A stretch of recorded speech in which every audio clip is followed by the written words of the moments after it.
everybody, it's Dr. Appleraju for another edition of Concept Dental Moment, and I am excited to be back in the office and taking care of our patients, but it's been a long haul for this past 8-9 weeks.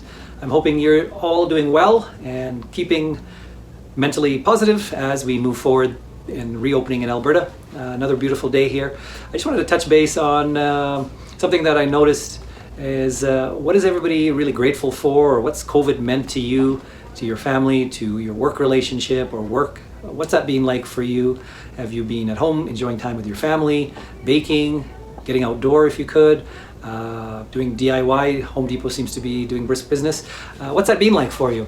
There is a story that I'd like to touch on, and it relates years ago. I went traveling and had family that had moved from South Africa to Zimbabwe, and I went on my own from Calgary all the way down to Africa. And upon arrival, my grandfather, who was then in his 70s, showed me his neck, and from here all the way down he had a big scar, and he was proudly showing me where he had surgery to replace some veins in his neck, and I believe they had taken the veins from his leg. And it got me thinking recently about complete health and what that means, and relating it back to COVID, being a more simple life right now because we've been home for a lot of time, and considering our health and what that means to us.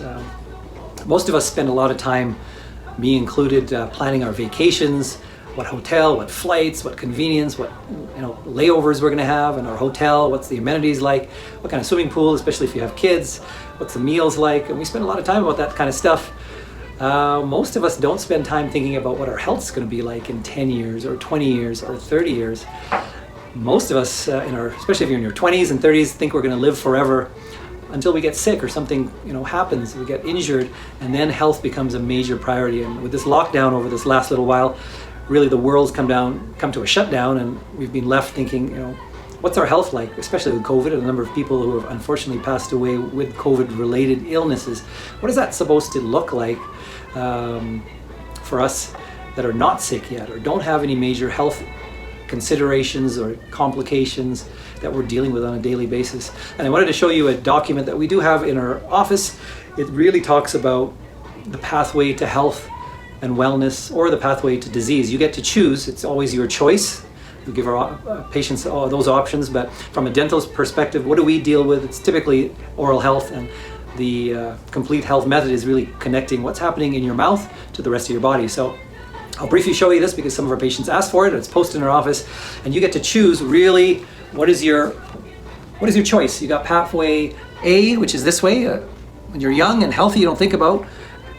Most people think they're going to live forever, but we don't think about healthy relationships, health and nutrition and fitness, healthy sleep, water, having proper rest, oral health, activating our young genes, and having a healthy brain, independence, and an active lifestyle, indicated here with this senior couple that are active and golfing and out and about. Whereas pathway B is this one, which is basically leading with pre-diabetes, bleeding gums, poor sleep, and really activating old genes. And we have control over our genes, inflammation and having chronic or acute inflammation, and really leading down this pathway of dementia, nursing home, lots of medical issues and immobility. So we don't think about this when we're down here, especially in our 20s and 30s, what this pathway could look like. We get to choose those things. And in our office, we are bringing our patient knowledge together about dentistry and what the effects are to your overall health, and with a conversation chairside about what those implications are. And if you're willing and able, most of us want to live for a long time and see our kids and our grandkids grow up and be active, enjoying that time with them. But what are we doing daily to actually get there, or weekly or monthly? Everything starts with a small habit and progresses from there, right? One coach said, how do you eat an elephant? And it's really one bite at a time. So what's your journey like? What has your COVID experience been like? What has it made you think about? Certainly for us, it's to simplify and be appreciative of our families, of our kids, of our patients in our office. And we are very grateful for all of you that put your trust in us, and we are happy to help guide you on your journey toward Path A, which is a healthy, happy, and joyous senior's life. For now, take care everybody, and we will see you soon.